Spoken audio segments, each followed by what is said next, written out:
Let's begin a biblical timeline. Abraham's date on the timeline, about 2000 BC. Throughout our study, most dates will be presented in large, rounded groupings of 500-year increments. More precise dating is not needed in this particular study. The memory tool, a judge must judge, brings to mind Abraham, the first of the four great people, right after the creation file folder.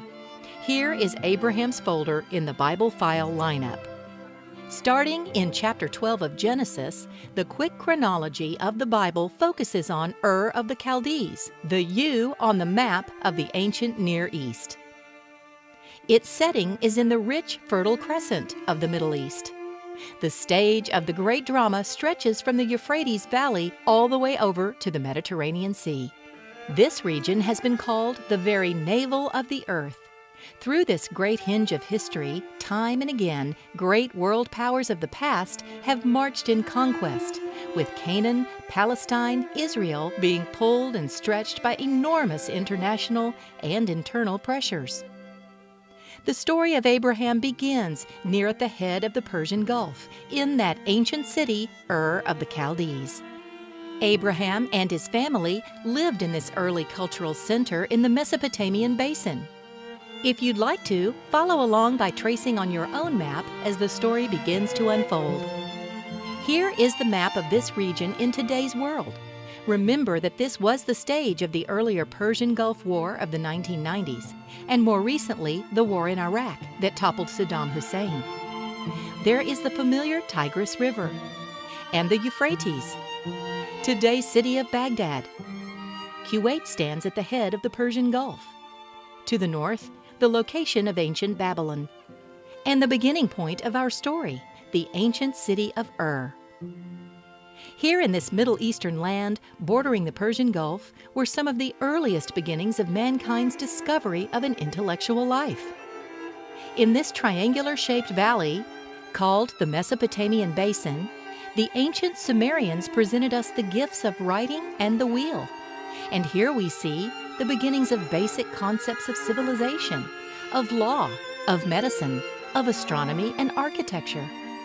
Archaeologists have also found evidence of some of the very earliest urban centers, the communities and the cities that, through time, have led directly to the civilization and cultures we know today. This kind of temple tower, or ziggurat, was common in that region in Abraham's day in Ur of the Chaldees. In 2000 BC, Ur was a great city, an international center of learning, culture, commerce, and also idolatrous spiritual darkness. The biblical narrative tells us about a man named Abraham living with his family in ancient Ur of the Chaldees. In the family was his aging father, Terah. Terah's son, named Abram, later to be renamed by God, Abraham, as his future place in history is made clear. Abraham's wife's name was Sarah, originally Sarai. Also in this family group was Abraham's nephew, Lot. We begin with Abraham's file folder. Abraham's story opens in Genesis 12 and forward. The time frame is about 2000 BC. He is the first of the four great people. It is through this one man, Abraham, that God begins a new program to provide for his creation the way back to that original, intimate relationship that existed with mankind in the beginning. Through Abraham unfolds all the rest of the Bible until we see in the book of Revelation once again the broad view of the world and the universe. This great story begins in the 12th chapter of Genesis, where Abraham receives God's call, telling him to leave Ur and go toward a land that will be shown to him in due time. This is the most crucial biblical event in the life of the old patriarch and also the beginning point in the revelation of God's new program with man. On your worksheet, it's represented by the letters AC inside the image of a scroll. AC is to remind us of the great Abrahamic covenant, provided for us in our own Bibles at Genesis 12, verses 1 through 3. It is an unconditional covenant promise. On Abraham's file folder, add the letters L, S, TBB, standing for the words land, seed, and blessing. Here is the significance of those words. Right there in the book of Genesis, 12th chapter, verses 1 through 3, God makes that unconditional covenant promise to Abraham, later to become an actual legal contract in the culture of that day. In Genesis 12, verses 1 through 3, God presents his three-part promise to Abraham. Here it is.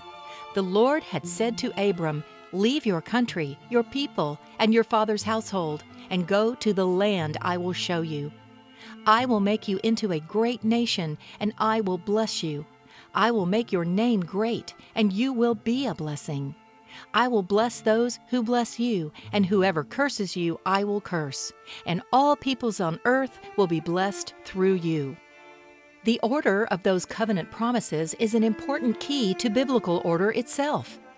First is the promise of a land, then a seed, followed by a blessing, represented by LSB on the Abraham file folder.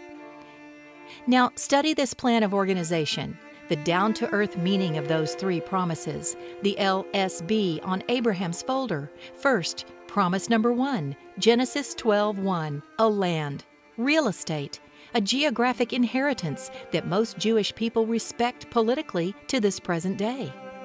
Promise number 2, Genesis 12:2, a seed, a long line of descendants, especially interesting because at the time the promise is given, Abraham and Sarah are approaching old age, and yet they have never had children. The final promise, number 3, Genesis 12:3, a blessing promised to Abraham personally and to his descendants. Furthermore, God promises that through his blessing to Abraham, all the families of the earth will be blessed, not just Abraham's descendants. Notice that wording. It's an important key to understanding God's grace. Now to the basic outline of the promise, LSB, for land, seed, and blessing. We can also add these basic concepts. 3 additional ideas that describe the characteristics of that Abrahamic promise. First, that great promise was and is literal, in that the words mean exactly what they say. It is also eternal, an unending arrangement guaranteed by the maker of the contract, God Himself.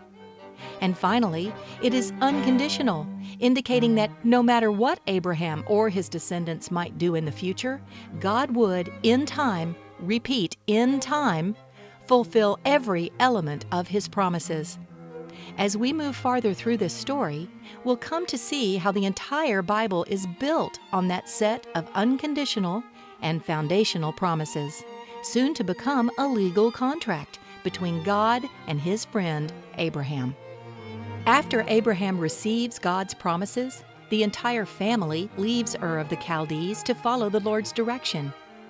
They move toward the northwest with all their flocks and their possessions, probably a large congregation of people, animals, and tents. Biblical evidence shows Abraham's family was probably wealthy. The main point here is this: Abraham and his family left in faith. They are moving toward a land that God will show them in due time. But as they leave Ur of the Chaldees, they do not know their destination.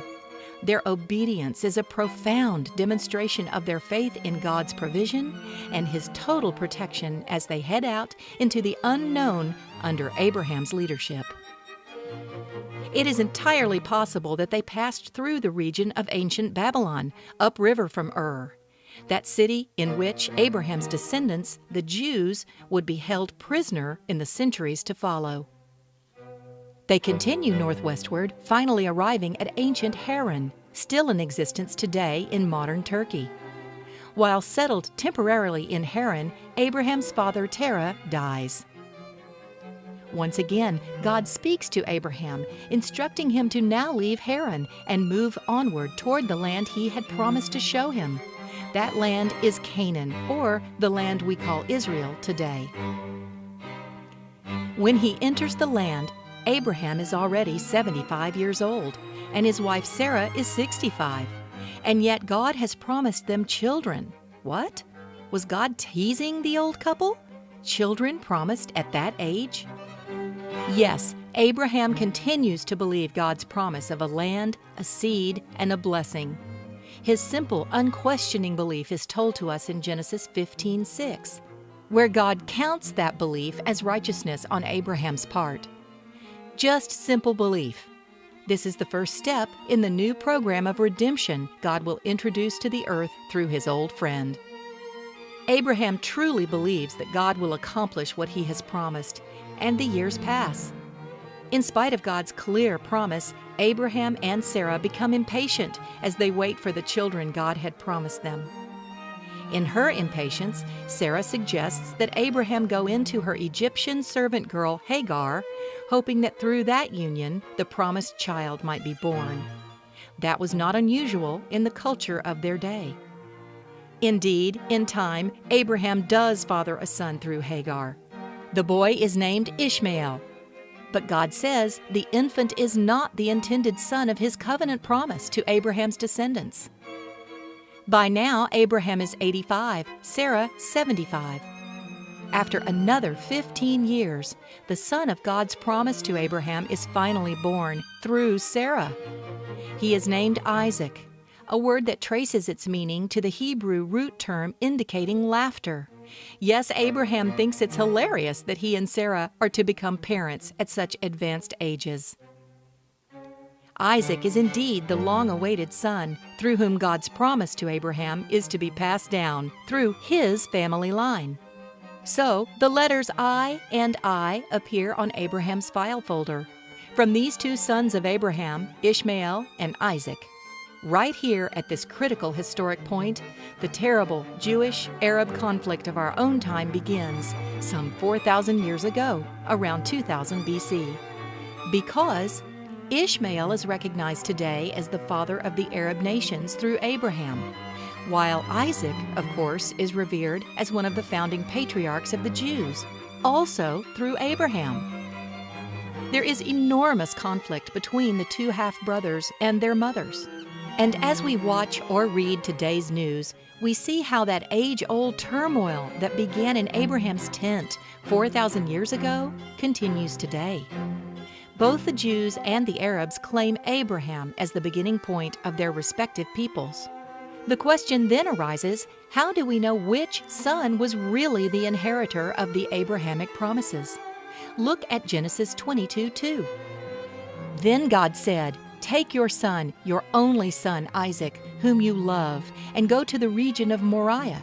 Sacrifice him there as a burnt offering on one of the mountains I will tell you about." Look at this study note from the NIV translation. In Hebrew text, Isaac follows the clause, "whom you love," in order to heighten the effect, your son, your only son, whom you love, Isaac. Isaac was the only son of the promise. Here also you'll find in 2 Chronicles 3:1 that God identifies Moriah with the Temple Mount, which today is the site of the Muslim Dome of the Rock. We'll cover more on that subject later. But Ishmael was not completely forgotten, not at all. Genesis 17:20-21, "And as for Ishmael, I have heard you. Behold, I have blessed him, and will make him fruitful, and will multiply him exceedingly. He shall beget 12 princes, and I will make him a great nation.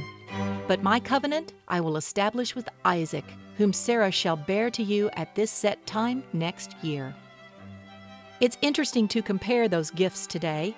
Generally speaking, here are the lands populated today by the descendants of Ishmael, the Arab lands of the Middle East.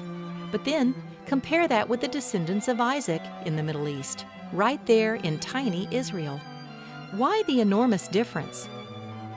Practically speaking, just compare the geography. Today's Israel versus the rest of the Arab world. But there is something else at work here. Compare the Middle Eastern influence of Ishmael's descendant Muhammad, founder of Islam, with that of Isaac, the great Israelite patriarch and the brother of Ishmael. In today's geopolitical world, compare the size of tiny Israel with Australia, Israel with France, Israel and the United States state of Maine, or Israel and California. And finally, even when Israel is compared to the entire United States, from the north to the south, from the east to the west, when it comes to size alone, there is enormous disparity between Isaac and Ishmael. Why is this so? How can we explain it? Look at this passage from Hal Lindsey's book, The Everlasting Hatred, The Roots of Jihad. The Ishmaelites were given more land and ultimately more wealth than Israelites. This was true in their past history, not to mention the vast oil wealth of modern times, and spiritual salvation has always been open to the Ishmaelites. But God's covenant, which concerned his spiritual purposes, was only for Isaac and his descendants. The physical blessings promised to Isaac were to facilitate God's spiritual call for the nation that would come from him. And inside the ancient land right now, here the descendants of Isaac and the descendants of Ishmael continue today, that endless conflict that began in Abraham's tent in ancient Palestine or Canaan or Israel so long ago. Jewish Israel is engulfed by the descendants of Ishmael in surrounding countries on all sides. The implications of that circumstance in our own time are enormous. The story now begins to move much faster. Isaac, Abraham's son through Sarah, is the son of God's promise. Isaac then has two sons, Jacob and Esau, J and E on the Abraham file folder. Jacob is the son through whom the unconditional promise now continues. Jacob in turn has 12 sons, the number 12 on the Abraham folder. So then the line of the promise is Abraham, Isaac, Jacob, and the 12 sons of Jacob. Here is a graphic representation of those 12 sons of Jacob, born to him and his 4 wives across the long years of his life. You'll see there was also a 13th child, 1 daughter. From those 12 sons of old Jacob emerged the 12 tribes of Israel. But notice one particular son of Jacob, number 11, one of his youngest, and probably the most remembered of all his children. This son's story is familiar to almost everyone. His name is Joseph. This great man of legendary character, his name known throughout the ages, connects us to the next of the 4 biblical personalities in this mental map of the biblical storyline. Now we've completed the second folder in the Bible file collection. First is creation, followed by Abraham, the first of the 4 great names. Now time to move forward to the second in the group of 4 great Old Testament characters, the Bible file folder number 3. From A Judge Must Judge, we know that his name begins with the letter J, which is Joseph. Probably no biblical character is more famous, more legendary than this one man, who through his sterling character and his integrity before God changed all of human history. Now let's examine Joseph's folder in the Bible file lineup. Remember our mnemonic device, A Judge Must Judge. The first J brings to mind Joseph. The Joseph folder is ready for 2 significant events to be filled in. The young man is well loved by his father Jacob, so deeply and obviously, in fact, that it arouses the envy of most of his brothers. Tending flocks at that time in the fields near today's Dothan in northern Israel, the brothers plot against Joseph, selling him into slavery to a passing caravan on its way to Egypt. Once in Egypt, among the fabulous wealth and wonders of that advanced civilization, and after several difficult personal trials, Joseph is soon discovered to be a brilliant young man with enormous administrative ability. He learns quickly while remaining faithful and obedient to God's authority and leading in his life. In time, Joseph rises in Egyptian civil authority. He becomes governor of all of Egypt, second only to the Pharaoh himself. At this same time, back in Canaan, famine strikes the land. In order to survive the crisis, Joseph's father, old Jacob, now called Israel, sends some of the brothers to Egypt to buy grain. Through a series of dramatic events, told in great detail in the latter chapters of Genesis, the brothers learn that their sibling Joseph is now the governor of Egypt. The family follows from Canaan and decides to settle in Egypt permanently. And there, as a family of Hebrews, they begin to multiply into a nation, to be known through later history as the Israelites. For a while, they remain in good favor with the Egyptian people and the government administration. After all, they are the family of their respected governor. We can climb the side of the Great Pyramid of Giza today and wonder, are these the quarries where Joseph's family later slaved through the centuries? Maybe so. Some evidence points in that direction. As time passed and Joseph died, these ancient wonders would have seen the throne of Egypt undergo changes of attitude and a loss of respect for the alien Hebrews, or the Israelites, the old family of Joseph. After his death, Joseph's long service to Egypt is soon forgotten, while at the same time, as a population, the Israelites are multiplying rapidly, having lots and lots of children, soon becoming an enormous social problem and a serious national threat to their Egyptian overlords. To take care of that problem, the Israelites, Joseph's national descendants, become slaves to the Egyptians. Israelites are in Egypt for some 430 years. Much of that time is lived out under the terrible bondage of Egyptian slave masters. Let's quickly review the entries in these two Bible files. You should have 5 reminders in your Abraham folder. The call. God calls Abraham to leave his home in Ur and travel to a foreign land. LSB. Abraham receives God's covenant promises of the land, a seed, and a blessing. II.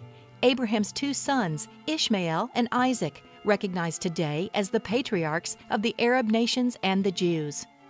JE. Jacob and Esau, the sons of Isaac. Jacob will change his name to Israel and father the sons who become the 12 tribes of Israel. The Joseph folder should contain 2 mental notes. Slavery. After Joseph brings his family to Egypt, his influence is gradually forgotten, and the Israelites become slaves of the Egyptians. 430. The Israelites endure over 4 centuries of bondage. You now have 3 of the 10 Bible file folders completed. In our next lesson, we'll discuss the 3rd person in the group of 4 great biblical personalities. This great person, the large capital M, is Moses.